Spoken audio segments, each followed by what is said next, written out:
আমার নাম পূর্ণতা। আমি বাংলাদেশের জ্যামজট ট্রাফিক নিয়ে কথা বলতে চাই। বাংলাদেশের জ্যামজট প্রচুর, রুগী রাস্তায় মারা যাবে কিন্তু হসপিটালে পৌঁছাবে না। সো আমাদের দরকার বিচার ব্যবস্থা, পুলিশ সব কিছু ঠিক করা, ট্রাফিক নিয়মটাও ঠিক করা। এটাই আমার চাওয়া দেশের, রাষ্ট্রের কাছে। বাইরের দেশে জ্যামজট, অ্যাম্বুলেন্স যায় সাইড করে, কিন্তু অ্যাম্বুলেন্সকে যেতে দেওয়া হয়, কিন্তু আমাদের বাংলাদেশে এই নিয়মটা নাই। পারলে আরও 2টা রিক্সার সামনে দাঁড়িয়ে থাকে। তো আমার এইখানটাও নিয়ম করা, রাস্তার ট্রাফিক নিয়ম করা, আর মামলার কারণে পুলিশ রাস্তায় দাঁড় করিয়ে রাখে, পিছন দিয়ে আরও জ্যাম বেঁধে যায়। এইটাও একটু ঠিক করা, যেন ডিজিটাল হয়।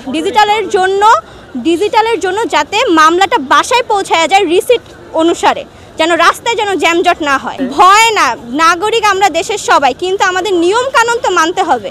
নিয়ম কানুন মেইন। পুলিশের আরও কঠোর হইতে হবে। পুলিশ যদি সাইড করে গাড়ি না রেখে মামলা না দেয়, তাহলে পুলিশ যদি এই রিসিট অনুসারে মামলাটা দেওয়া হয়, তাহলে তো ঠিকই মানুষ আর জ্যামজট করবে না।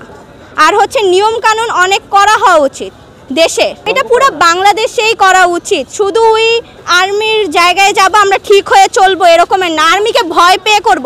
ভাই, রাষ্ট্রের প্রত্যেকটা মানুষকে ভয় পেয়ে চলা উচিত, পুলিশ আর্মি প্রত্যেকজনকেই। তো আমাদের ঠিকভাবে রাস্তাঘাটে গাড়ি, ট্রাফিক সব কিছুই মানা উচিত। প্রত্যেকটা রাস্তায় এরকমের করা উচিত, নিয়ম করা উচিত। শুধু ওই ক্যান্টনমেন্ট করলেও তো হবে না, সেটা দেশের একটা দোষ। ট্রাফিক মেইন যদি ঠিক করতে পারে, তাহলে দেশের আর আমার মনে হয় দোষ 50% কমে যাবে।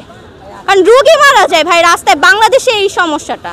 আমার কথা হলো, রাষ্ট্রের মেইন যেখান থেকে নিয়ম আসবে, সেখান থেকেই তো নিয়মটা রাস্তায়, দেশে পরিচালিত হবে, তাই না? তো আমার উচিত রাষ্ট্রের ঠিক মতন একটা বৈঠক বসে এই জিনিসটা ঠিক করা। আর কিছু বলার নেই দেশের প্রতি। ধন্যবাদ।